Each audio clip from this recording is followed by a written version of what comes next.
Buddies, welcome to my channel your CA buddy.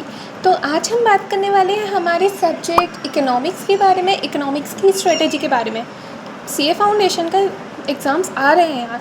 तो guys, मेरे marks आए थे इको में 78, और वो कैसे आए थे तो मैं आज आपको बताने वाली हूँ कि मैंने पर्सनली क्या क्या करा था कि मेरे इतने मार्क्स आ जाए इको में।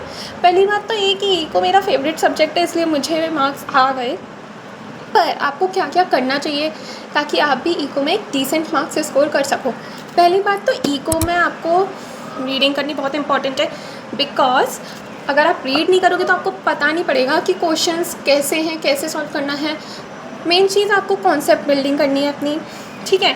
कॉन्सेप्ट बिल्ड करोगे, और मैं क्या करती थी, मैं एक एक टॉपिक अगर समझती थी ना तो साथ ही साथ रीड करती थी, और जो इंपॉर्टेंट होता था या तो मैं उसे इसी में मार्क कर लेती थी या फिर तो मैं किसी कॉपी में लिख लेती थी। मेरे नोट्स भी बन रहे हैं इको के, पर मैंने नोट्स है ना बहुत कम बनाया है। मैंने मेनली है ना बुक में ही करा है जो कुछ करा है, ठीक है।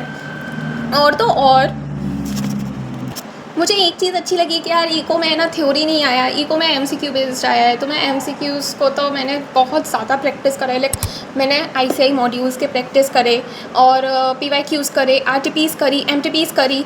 बट इससे ज़्यादा करने की कोई ज़रूरत है नहीं, बिकॉज इतना इनफ है यार। अब देखो, इको में देंगे वो इसी बुक में से घुमा फिरा के कितने ही क्वेश्चंस दे देंगे। मतलब अगर आपके कॉन्सेप्ट बिल्डिंग स्ट्रॉन्ग है, कॉन्सेप्ट बहुत अच्छे से बिल्ड हैं आपके, तो आपको इसमें इस वाले सब्जेक्ट में ना मार्क्स लाने से कोई नहीं रोक सकता। I am damn sure about it.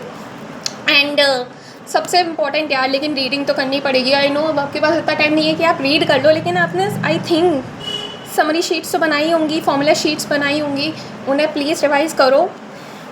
और तो और आपको जितने हो सके उतने एमसीक्यूज़ की प्रैक्टिस करो, क्योंकि एमसीक्यूज़ की प्रैक्टिस करना इज़ मस्ट, सबसे ज़्यादा इम्पॉर्टेंट है। आरटीपीज़ करो, पीवाईक्यूज़ करो, जो मतलब इस बुक के तो सारे क्वेश्चंस कर ही डालो। मैं ये इतना कह रही हूँ, अगर आपने इस बुक के सारे क्वेश्चंस भी कर लेना तो आप बहुत अच्छे मार्क्स ला सकते हो, बिकॉज इस बुक में भी क्वेश्चंस की कमी नहीं है, काफ़ी सारे क्वेश्चंस हैं इस बुक्स में भी।